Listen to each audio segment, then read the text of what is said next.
খবরটা ভালো না খারাপ সেটাই বুঝতে পারছে না চৈতি। নীলাদ্রি নিজেই ফোন করে বলল কত শান্ত গলায় সে লন্ডনের প্রজেক্টটা নিয়ে নিয়েছে। নীলাদ্রি 10 বছরের জন্য লন্ডন চলে যাচ্ছে। অথচ বিদেশের প্রজেক্ট নীলাদ্রি এড়িয়ে যেতে চাইতো শুধুমাত্র চৈতিকে ছেড়ে যেতে হবে বলে। নীলাদ্রির সঙ্গে ফোনে কথা শেষ করে ঠিক এই মুহূর্তে মনে মনে হিসেব করল, 2 মাস কি আর তার বেশি হবে নীলাদ্রির সাথে চৈতির আর কোনো যোগাযোগ নেই। কলকাতার অফিস ছেড়ে লন্ডনের অফিসে পার্মানেন্টলি চলে যাচ্ছে নীলাদ্রি। এই বিশাল পরিবর্তন নীলাদ্রি চৈতিকে জানায়নি। সত্যি তো, জানাবে কী করে? এই 2 মাসে নীলাদ্রি অনেকবার মেসেজ করেছে চৈতিকে, কিন্তু নীলাদ্রির মেসেজে রিপ্লাই করার সময় পায়নি চৈতি। নমস্কার, গল্প সঙ্গে চায়ের আড্ডায় আমি ইন্দ্রাণী। আজকের গল্প স্বপ্ননীড়। আপনারা যারা আমার এই চ্যানেলটিকে শুনছেন, যদি আপনাদের কাহিনীটি ভালো লেগে থাকে তাহলে চ্যানেলটিকে সাবস্ক্রাইব করবেন। আপনাদের নিশ্চয়ই অমূল্য মতামত জানাবেন এবং পারলে একটি লাইক দেবেন। শুরু করছি আজকের গল্প স্বপ্ননীড়। সত্যি চৈতির ব্যস্ততা কি চূড়ান্ত পর্যায়ে পৌঁছে গেছে? চৈতি এখন আর নিজে ফোন ধরতেই পারে না, সেই সময়টুকু পর্যন্ত নেই তার। সেই কারণেই সিমি থাকে চৈতির সঙ্গে, শুধু ফোন, ব্যাগ, ছাতা, বোতল এইসব বয়ে দেওয়ার জন্য। চৈতির সব ফোন যেন সিমি রিসিভ করে। এখন মনে পড়ছে সিমি যেন বেশ কয়েকবার নীলাদ্রির ফোনের কথা তাকে বলেছিল, কিন্তু চৈতির মাথা থেকে একদম বেরিয়ে গেছে রিং ব্যাক করার। নীলাদ্রি চলে যাবে এটা শোনার পর থেকেই চৈতির মানসিক অবস্থার একটা অদ্ভুত পরিবর্তন ঘটেছে। পরিবর্তনটা কি সেটা ঠিক সে নিজে বুঝতে পারছে না। চৈতির মন খারাপ হওয়ার তো কথা নয়, কারণ তার আর নীলাদ্রির বিয়ে না হওয়ার ডিসিশন 2 মাস আগে চৈতি নিজেই নিয়েছিল। সেই সময় নীলাদ্রি বিনা বাক্যে সরে গেছে রিলেশন থেকে। কিন্তু এখন নীলাদ্রি ভারতবর্ষে থাকবে না, তাকে একদমই দেখতে পাবে না, এটা যেন কিছুতেই ভাবতে পারছে না চৈতি। স্বপ্নমঞ্চ একটি স্টুডিওতে নতুন থিয়েটারের রিহার্সাল শুরু হয়েছে। সপ্তাহে 4 দিন এই রিহার্সাল 1 ঘন্টার জন্য চৈতিকে আসতেই হয়। এখন রিহার্সালের মাঝে চা খাওয়ার ব্রেক ছিল। চাটা না খেয়ে বেরিয়ে এলো চৈতি। আজকের মতন সিমিকে ছুটি দিয়ে গাড়ি চালিয়ে নিজের নতুন ফ্ল্যাটে ফিরে এলো। হঠাৎই যেন শরীরটা খারাপ লাগছে, শুয়ে থাকতে ইচ্ছে করছে। কেমন একটা বিষণ্ণতা, মাথা ভার, বুক ধড়ফড় করছে, কিচ্ছু ভালো লাগছে না। আয়নার সামনে দাঁড়ালো চৈতি। নিজেকে দেখে চমকে উঠল। তার মুখ ফ্যাকাশে, চোখের তলায় ক্লান্তির ছাপ। 36-24-36 ফিগারের ইন্ডাস্ট্রির উঠতি নায়িকা চৈতি মিত্র, যার আকর্ষণে ইন্ডাস্ট্রি মুগ্ধ। সেই চৈতি মিত্র আর নিজের প্রতিচ্ছবিকেই যেন চিনতে পারছে না। এটা কেন এমন হলো? 2 ঘন্টা আগেও তো সে একটা নিজের ছবি তুলল ফোনে, যথেষ্ট ভালো উঠেছিল ছবিটা। তাহলে এমন মুখটা এরকম কেন লাগছে? যেন গোটা মুখে একটা অসুস্থতা, মনের ভেতরে যেন ভেঙে যাচ্ছে কিছু, কিন্তু তার শব্দ হচ্ছে গোটা মুখ জুড়ে। যে মানুষটা চলে যেতে চাইছে তার জীবন থেকে, সেই ভয় কি, সেই শূন্যতার ভাবনা নয় তো? নীলাদ্রি চলে যাওয়াই কি তার মুখের উজ্জ্বলতা কেড়ে নিয়েছে? কেন নিজেকে আর সুন্দর দেখতে পাচ্ছে না চৈতি? সজাগ হলো চৈতি। তার জীবনের ডিসিশন আর কেরিয়ার ডিসিশন অনেক ভেবে চিন্তে নিয়েছে সে। এখন তাহলে এই রকম ফিলিংস হচ্ছে কেন? আয়নার সামনে থেকে সরে এলো পোশাক পাল্টে। খুব ধীরে বিছানায় এসে শুয়ে পড়ল চৈতি। ধীরে ধীরে চোখের সামনে পুরনো স্মৃতি ফিরে আসতে লাগলো। চৈতির দাদা রিজুর বন্ধু নীলাদ্রি। চৈতিদের বাড়িতে ছোট্টবেলা থেকে নীলাদ্রির আসা যাওয়া। কখন যে দুজনের মধ্যে একটা মিষ্টি সম্পর্ক তৈরি হয়েছে আর কখন যে তারা দুজন দুজনকে ভালোবেসে ফেলেছে, সেসব কিছুরই দিনক্ষণ, সময়, মাস এখন আর তার মনে নেই। নীলাদ্রি কখনো চৈতিকে প্রথাগতভাবে প্রপোজ করেনি, কিন্তু নীলাদ্রি জানে চৈতির কখন ঠিক কী প্রয়োজন। এমনকি নীলাদ্রি এটাও জানে চৈতি কি ভালোবাসে কি ভালোবাসে না। চৈতি খালি পায়ে হাঁটতে পারে না, তাই নীলাদ্রি নিজের বাড়িতে চৈতির জন্য আলাদা একটা নরম চটি রেখে দেয়। নীলাদ্রির বাড়িতে গেলে ঘরের ভেতরে সেই চটিটাই পরে হাঁটে চৈতি। চৈতি স্যান্ডউইচ চিজ পছন্দ করে না, কিন্তু খায়ও না। ডায়েটিং করলেও বিরিয়ানির দোকানের সামনে 3 মিনিট দাঁড়িয়ে গন্ধ ভালো লাগে। চিবিয়ে আপেল খেতে ভালো লাগে না তার, কিন্তু জুস হলে ঠিক খায়। মাছের কাঁটা গেঁথে রাখার জন্য চৈতির প্লেটের পাশে একটা আলু সেদ্ধ দরকার হয়। বোতল করে জল খেতে পারে না, গ্লাস লাগে চৈতির। পিরিয়ড হলে প্রচণ্ড পেট ব্যথা হয়।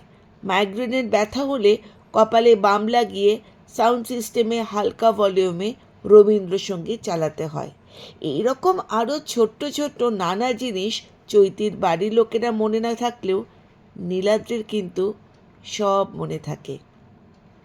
নীলাদ্রি চৈতিকে ঠিক ততটাই ভালোবাসে যতটা চৈতি ভাবতেও পারে না। এই ভালোবাসার কোনো বর্ণনা হয় না। একজন মায়ের মতো চৈতির প্রতি যত্নশীল সে। চৈতির ছোট ছোট ইচ্ছে, পছন্দ, শখ মনে রাখা, তাই নয় কিসে চৈতি খুশি হয় আর কিসে চৈতির মন খারাপ হয় এটা নীলাদ্রি ছাড়া আর কেউ বোঝে না। চৈতিও ভালোবাসে নীলাদ্রিকে, এ ব্যাপারে কোনো দ্বিধা নেই, কোনো সন্দেহই নেই। নীলাদ্রি ছাড়া আজ পর্যন্ত অন্য কোনো ছেলের কথা চৈতি ভাবেও নি। শুধু এই কারণেই তো এত তাড়াতাড়ি রাজি হয়েছিল বিয়েতে। দুই বাড়ি থেকে যখন তাদের বিয়ের সম্বন্ধে আলোচনা শুরু করেছে, তখনও হাজার চেষ্টা করেও চৈতি বলতে পারেনি যে সে এই মুহূর্তে বিয়ে না করে অভিনয় মন দিতে চায়, তার কেরিয়ার গড়তে চায় অভিনয়কে সঙ্গে নিয়ে। নীলাদ্রির সঙ্গে এটা নিয়ে আলোচনাও হয়েছে। একদিন সন্ধেবেলা চৈতিদের ছাদে বসে নীলাদ্রি চৈতি ঠিক করে ফেলেছিল যে বিয়ে যেমন হচ্ছে হোক, বিয়ের পরে চৈতির রোজকার রুটিনের কোনো হেরফের হবে না। যেমন চৈতি সকালে 6:30টায় উঠে এক্সারসাইজ করে 1 ঘন্টা, তারপরে রূপচর্চা করে, সেখানেও 1 ঘন্টা। সপ্তাহে 3 দিন পার্লারে যেতেই হয়, আর এই 3 দিন পার্লারে বিকেল 5টা থেকে রাত্রি 10টা পর্যন্ত সময় দিতে হয়। চৈতি কোনো তৈলাক্ত খাবার খায় না। বছরের মধ্যে কয়েকটা দিন বাদ দিয়ে সারা বছরেই ফলের রস, ফল আর ওই শাকসবজি খেয়ে কাটায়। আর প্রতিদিন সন্ধ্যে 6টা থেকে রাত 10টা পর্যন্ত চৈতির থিয়েটারে গ্রুপ স্বপ্নমঞ্চ রিহার্সাল থাকে, কারণ চৈতিদের ওই নাটকের গ্রুপের লিড ক্যারেক্টার চৈতি নিজেই। তার রিহার্সালে তাকে থাকতেই হয়। ওটাই তার ছিল একটা স্বপ্ননীড়ের একটা অংশ। পরিচালক দেবব্রত দা না থাকলেও থিয়েটারের পরিচালনাও তাকেই করতে হয়। থিয়েটারের রিহার্সালে শেষে বাড়িতে ফিরে ভালো করে কারোর সঙ্গে কথা বলার মতন ইচ্ছে বা আগ্রহ কোনো রকমে নিজের বিছানায় শুয়ে পড়ে চৈতি। নীলাদ্রি অফিস থেকে ফিরলে রাতে দুজনে কথা হবে। চৈতি এই পুরো রুটিনে নীলাদ্রির কোনো আপত্তি নেই। সে শুধু চৈতির সঙ্গে থাকতে চায়, একসঙ্গে জীবনের পথ চলতে চায়। এ পর্যন্ত ঠিকই ছিল, কিন্তু হঠাৎই 2টো ঝড় এলো। প্রথম ঝড়ের নাম রমেশ ঝুনঝুনওয়ালা, যে ঘোষণা করলো তার আসন্ন 3টে বিগ বাজেটের ছবিতেই চৈতিকে লিড রোল দেবে। মেগা স্টার কাস্ট, মুম্বাইয়ের হিরো। 3টে ছবিরই আউটডোর শুটিং হবে বিদেশে। ঝুনঝুনওয়ালার ব্যানারে অভিনয় করবে, এটাই তো স্বপ্ন ছিল চৈতির। এই স্বপ্ন নিয়েই তো এতগুলো বছর গ্রুপ থিয়েটার করেছে। সেই ঝুনঝুনওয়ালা নিজের লিড রোল করতে চাইছে চৈতিকে নিয়ে। স্বপ্ন পূরণের দোরগোড়ায় পৌঁছে তাকে ফিরে দিতে পারবে না চৈতি। দ্বিতীয় ঝড়ের নাম ছিল নীতিশ যাদব। রমেশ ঝুনঝুনওয়ালার আসন্ন থিয়েটারের স্বপ্নমঞ্চকে ফান্ড করতে চায় সে। চৈতির নিজস্ব যে নাটকের গ্রুপ তাকে বড় করতে চায়। যে কোনো যুগ থেকেই এই নাটকের গ্রুপের সঙ্গে মিশে আছে চৈতি। পরিচালক দেবব্রত দা মারা যাবার পর চৈতি এখন এই গ্রুপটা চালায়। নিজের সন্তানের মতন লালন করে এই গ্রুপটাকে। এই গ্রুপটাকে কেউ ফান্ড করবে এটা শুনেই মনে হলো আকাশে চাঁদ পেয়ে গেছে যেন সে। এরপরে চৈতি বিয়ের কথা আর কি করে ভাববে? ঠিক তখনই চৈতিকে বেছে নিতে হয় কেরিয়ার আর নীলাদ্রির মধ্যে, দুজনের মধ্যে যে কোনো একজনকে। কারণ সংসার অনেক সময় পথের বাধা হয়। বিয়ে করে সংসার শুরু করলেও কেরিয়ার নষ্ট হয়ে যাবে চৈতির। 3টে ছবির শুটিং পাশ করে নিজের গ্রুপে সাজিয়ে গুছিয়ে বড় করে তোলা, এর মধ্যে বিয়ে আর সংসার কিছুতেই আসতে পারে না। বাধ্য হয়ে নিজের কেরিয়ারকেই বেছে নেয় নীলাদ্রিকে। বিদায় জানিয়েছিল চৈতি নীলাদ্রিকে। এই ডিসিশন নিতে কষ্ট হয়েছিল তার। নীলাদ্রিকে বলতে আরও কষ্ট হয়েছিল। সেদিন নীলাদ্রির মুখের দিকে তাকানো যাচ্ছিল না। মনে মনে চৈতি বলেছিল, আমাদের জার্নি এইটুকুই ছিল, মনে রাখবো তোমাকে চিরকাল। ভালোবাসা একবারই এসেছিলে তুমি, এই বিশ্বাস নিয়েই আগামী জীবনে পথ চলব। নিজের ভাবনায় এতটাই ডুবেছিল যে কখন সন্ধে হয়ে গিয়ে রাত হয়েছে টের পায়নি চৈতি। ঘর অন্ধকার, বাইরে সন্ধে হয়েছে বুঝতে পারল। বিছানা থেকে উঠে দাঁড়িয়ে সুইচ বোর্ডের সামনে গিয়ে আলোটা জ্বালাতে ইচ্ছে করল না। হঠাৎ মনে পড়ল নীলাদ্রি যেন বলেছিল আজ রাতের ফ্লাইট। আতঙ্কে নিজের মনে মনে চমকে উঠে চৈতি বলল, মানে কি এসবের? আগামীকাল থেকে নীলাদ্রিকে কি আমি দেখতে পাবো না? অন্ধকারে শুয়ে শুয়ে মনে হলো একটা বিরাট বড় ফাঁকা মাঠের মাঝখানে দাঁড়িয়ে আছে চৈতি। কেন মনে এইরকম আসছে চৈতি সেটা নিজেও জানে না। মনে হচ্ছে কেউ কোথাও নেই, খুব একটা খারাপ কিছু হতে চলেছে তার জীবনে। মনে হচ্ছে ঝড় আসবে, আর চৈতি সেই ঝড়ে কিছুতেই একা সামলাতে পারবে না। কতক্ষণ এভাবে শুয়েছিল জানে না চৈতি। যখন ঘুম ভাঙল তখনও ঘরে অন্ধকার। 19 তলার ফ্ল্যাটের ওপরে জানলা দিয়ে বাইরের আলো আসছে। তখনও মনে হচ্ছে এই পৃথিবীতে সে একদম একা। আবার সেই আতঙ্ক, আগামীকাল থেকে নীলাদ্রি থাকবে না। এবার উঠে বসল চৈতি। ইম্পসিবল, অসম্ভব, কথা বলতেই হবে নীলাদ্রির সঙ্গে। লিফট করে নেমে এলো নিচে কিছু না ভেবেই। গাড়ি চালাতে শুরু করলো। নীলাদ্রির ফ্ল্যাটের সামনে যখন গাড়ি থামলো তখন রাস্তায় লোকজন কেউ নেই। এই ফ্ল্যাটের সিকিউরিটি গার্ড চৈতিকে চেনে। তিনি কিছু জিজ্ঞাসা করবেন তার আগে প্রায় দৌড়ে লিফটে উঠে গেল চৈতি। নীলাদ্রির দরজায় কলিং বেল বাজাতেই বেশ কয়েক মিনিট পরে দরজা খুলে নীলাদ্রির পিসি চৈতির সঙ্গে নীলাদ্রির সম্পর্কের ব্রেকআপের খবর দুই পরিবারের সকলেই এখন জানেন। তাই অনেকদিন পর অসময়ে চৈতিকে দেখে কিছুটা বিভ্রান্ত হলে আর কিছুটা অবাক হয়ে বৃদ্ধা কিছু একটা বলতে যাবে, তার আগেই চৈতি ফ্ল্যাটের মধ্যে ঢুকে পড়ে তারপরে এঘর ওঘর খুঁজতে লাগলো। এবার বৃদ্ধা বলল, নীলু তো বেরিয়ে গেল। আতঙ্কিত চৈতি হাহাকারের গলায় জিজ্ঞাসা করল, নীলাদ্রি চলে গেল? ফ্লাইট ফ্লাইট চলে গেছে? কটা বাজে পিসি এখন? নীলাদ্রির কাছে কিছু না জানতে পারায় ঋষির কাছে এসে সে বলল, বৃদ্ধা বললেন, এই সময় বেরোলে এখনও গেলে দেখা হয়ে যাবে, বোধহয় এক্ষুনি বেরিয়েছে, তুই চলে যা। চৈতি বলল, কোথায় যাব? এয়ারপোর্টে? পিসি বলল, না রে, আমাদের ওই ফ্ল্যাটের নিচে বেসমেন্টে ওর একটা নতুন কেনা গাড়ি রয়েছে ওখানে। বলল যাবার আগে একবার দেখে যাবে, ওখানেই ওকে পাবি। চৈতি মনে হলো না যে হেঁটে উড়ে যেতে পারলে ভালো হতো। বেসমেন্টে নেমে আসতে কতক্ষণ লেগেছিল জানে না চৈতি। এবার দেখতে পেয়েছে নীলাদ্রিকে। একটা কালো গাড়ির পাশে পেছন ফিরে দাঁড়িয়ে আছে নীলাদ্রি। দৌড়ে নীলাদ্রি পেছন থেকে গিয়ে দাঁড়ালো চৈতি। নীলাদ্রি একটা ব্ল্যাক কালারের শার্ট পরে রয়েছে। তারপর কাপা গলায় বলল, চলে যাচ্ছ? থমকে গেছে নীলাদ্রি। আচমকা চৈতির গলা তাকে দাঁড় করিয়ে দিয়েছে। খুব ধীরে পেছন ফিরে চৈতির দিকে তাকালো নীলাদ্রি। চৈতি আবার জিজ্ঞাসা করল, 10 বছরের জন্য চলে যাচ্ছ? আমাকে একবারও জানাওনি? নীলাদ্রি বলল, তুমি তো বেশ ব্যস্ত থাকো, তোমাকে ফোন করলে একটা অন্য গলা শুনতে পাই, তাই আর ফোন করিনি। চৈতি, আমি ফোন ধরতে পারিনি, তুমি আমাকে আবার ফোন করতে পারতে, আমাকে বকতে পারতে, চিৎকার করতে পারতে, কিছুই তো করনি, কেন? নীলাদ্রি, যদি ফোনে কথাই না বলতে পারি তাকে কাকে বকবো আর কার ওপর চিৎকার করব? কে শুনবে আমার বকবকানি? কে শুনবে আমার চিৎকার? চৈতি: 12-এ উচ্চ মাধ্যমিক পরীক্ষা শেষ দিন তোমার জন্য ওয়েট না করে বন্ধুদের সাথে বাড়িতে চলে এসেছিলাম বলে তুমি কত চিৎকার করেছিলে মনে আছে?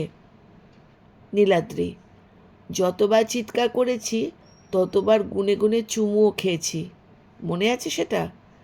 আমার শাস্তি ছিল আমি দাঁড়াবো, তুমি আমার পায়ের ওপর এসে দাঁড়াবে, আর তারপর ওইভাবে তোমাদের গোটা ছাদটা আমাকে হাঁটাতে হবে। চৈতি: ওই দিনই তো দাদা জানতে পেরে গিয়েছিল। নীলাদ্রি: রিজু দেখেছে এটা জেনেও তুমি আমার পায়ের ওপর থেকে নামোনি, একইভাবে জড়িয়েছিলে আমাকে।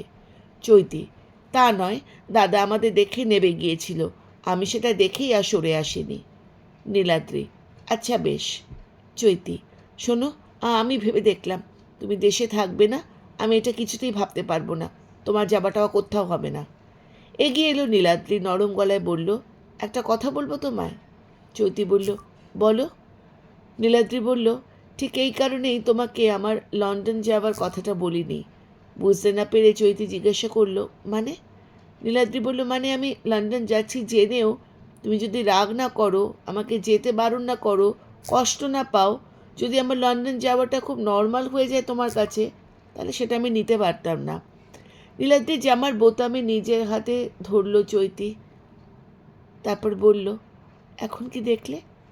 নীলাদ্রি বলল, বুঝলাম তোমার কষ্ট হবে, তোমাকে ছেড়ে যেতে গেলে যতটা আমার কষ্ট হবে তার থেকে অনেক বেশি কষ্ট হবে তোমার।